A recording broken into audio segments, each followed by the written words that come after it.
Mr. Medine here, Mr. M, and today we're actually going to get started with upper extremities. So we're going to start today doing procedures on the first digit and work our way towards the second, third, fourth, and fifth.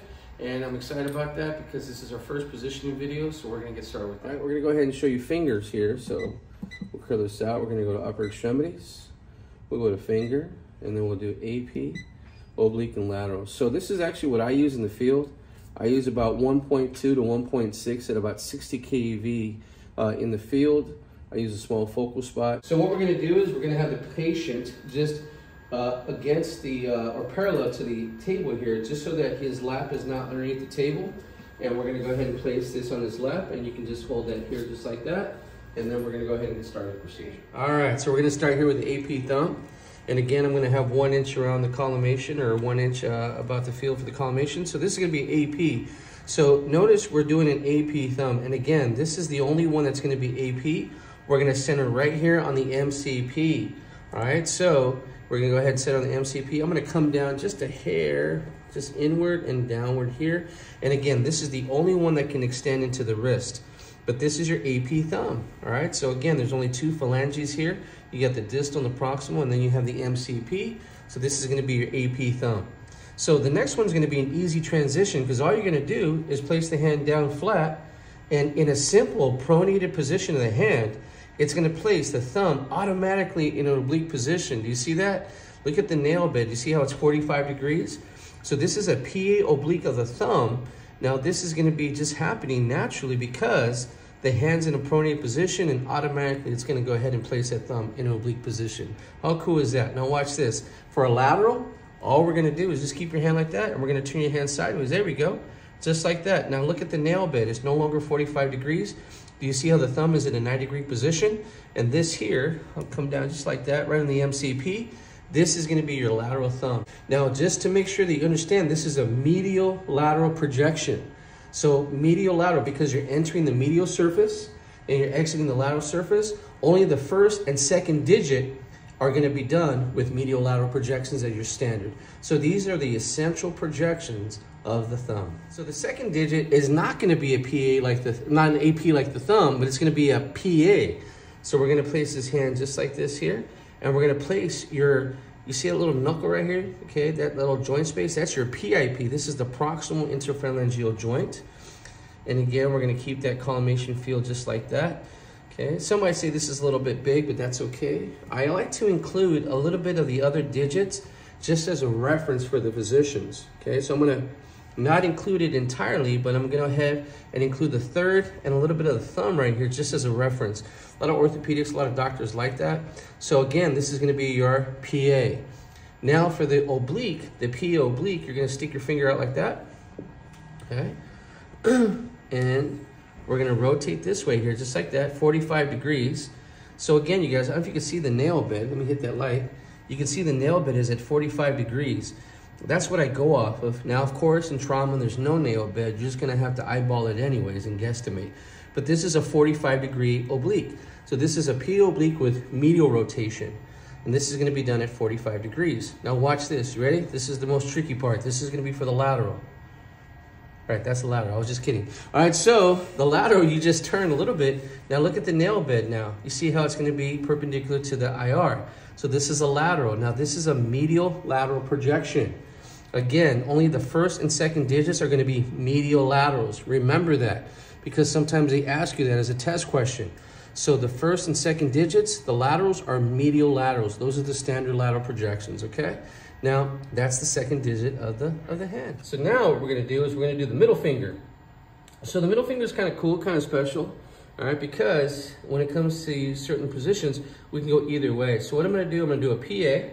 So here's your PA. I'm going to put my marker in there just like that. All right, so it's going to be centered right at the PIP. And I'm going to go ahead and come down just a little bit. Again, I'm going to put the second and the third, or the fourth digit in there just to kind of, you know, give us a reference. I'm going to open up my collimation just a little bit to get my marker in there. And then you have it here. So this is going to be your PA. Now watch this. For the oblique, you're just going to relax your hand and turn at an angle. So this here is a PA. This is a PA. Turn your hand a little bit. There you go, right there. It's a PA oblique with lateral rotation because you're rotating towards the outside here. So this is a P with lateral rotation. This is a P oblique with lateral rotation. I put the marker right here. It's still being centered at your PIP. Now the lateral, if you can go ahead and stick your finger out like this, okay, like you're mad at me or something. There you go, right there. Try to get this knuckle out right there. All right, so if he can't hold his finger here, I'm gonna try something here. There's a piece of tape here, because this digit keeps bouncing back in here. What I'm gonna do is I'm gonna tape this finger and just bring it over on his wrist. There you go. Did you guys see what I did there? I taped the other digit and I just put some tape here. And I don't know if you guys can see that, just to get the other finger out of the way. But this is a lateral here of this is gonna be for the third digit. So here, you guys, think about it. So if we were to turn, this is gonna be your lateral side. So this is a lateral medial projection here is what we're doing. All right, so again, I don't know if you guys saw what I did was, I just put a little bit of tape there and I taped the other finger out of the way. All right, so there we have it. I wanna make sure I don't cut off that knuckle. So I'm gonna open up just a hair. There you go, just so I didn't get that knuckle right there. And this is gonna be your lateral for the third digit. Okay, now we're gonna go and move on to our fourth digit. Again, we're gonna put the central ray on the PIP. All right, so all of them are the PIP from the second, third, fourth, and fifth, except for that thumb. It's the only one that's on the MCP, we said, right? So now we're gonna put it right here, you guys, on that PIP. I'm gonna go ahead and come down just a little bit. I'm gonna put my marker here, and there's your PA right there, okay? So again, all right, notice I'm not going into the wrist completely. I can even come down a little bit if I wanted to, right there. Put my marker in there, you guys. So this is gonna be your PA for the fourth digit. And then for the oblique, we're gonna do a PA oblique with lateral rotation, just like that. We're just gonna turn at an angle. Again, I like to put the pinky in there just a little bit, just as a reference. I used to use really tight collimation and spread the fingers out. And one time I had an orthopedic doctor say, you know what, Robert, can you include some reference points? So after that, I started just including a little bit of the anatomy of the surrounding phalanges, the fingers here. Okay, so this is gonna be your PA oblique with medial rotation. Again, it's 45 degrees. And then for the lateral, we're gonna have them turn sideways here.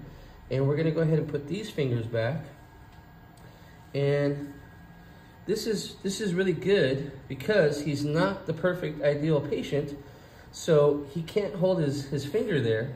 So what I'm gonna do is, I'm gonna go ahead and using the sponge to create a lateral position. You wanna make sure you're using a sponge that's clean. It's radiolucent, so it should not be in the area. If you got a dirty and old sponge, you're gonna have these radiopaque little minerals from the dirt and it's gonna superimpose over the anatomy, so that's not gonna be good. So you wanna make sure you got a good, clean sponge, and we got it still centered on the PIP, and this is gonna be a good lateral of the finger. This is gonna be a lateral medial projection of the fourth digit. We got one last digit here, and we're gonna be doing the pinky. This is the fifth digit. So you're gonna put it again on the PIP. You got it centered right there. I got a little bit of the reference here for that one. I can come down probably a little bit just to go ahead and keep my marker inside the frame, but this is a PA of the fifth digit. So now for the oblique, this is what we're gonna do. Check this out, you guys. All we're gonna do is just turn the patient a little bit now. There you go. So now you see how the finger is at a 45-degree angle. Put my marker here and I make the exposure. And again, I got my technical factors set for all of these before I even make the exposure. In fact, you probably can get away with shooting the same exposure factors in all the same digits. I primarily use about 60 kV at about maybe 0.8 mass if you're using high frequency X-ray generators. If you're using 3-phase 12 pulse, maybe 1.2 mass at about maybe 60, 62 kV for all these digits again. So it just depends on your X-ray equipment. On an old single phase unit system, I used to use 1.6 mass. This is how old I am. 1.6 mass at about maybe 60 kV. All right, so again, just check with your X-ray generator for your conversions and make sure you use the appropriate mass and kV for your exposures. But this here is your oblique. Now watch this, the lateral. Check this out, you guys. This is a lateral, that's it, boom. You're just gonna go ahead and do a lateral medial of the pinky. This is for the fifth digit. You're not gonna be able to get the rest of the fingers out of the way because they're connected to his hand. So they're just gonna have to be in there. You're gonna get probably 2/3 of that digit inside of this exposure field. This is your lateral pinky, your lateral fifth digit, and we just did all the digits of the entire hand.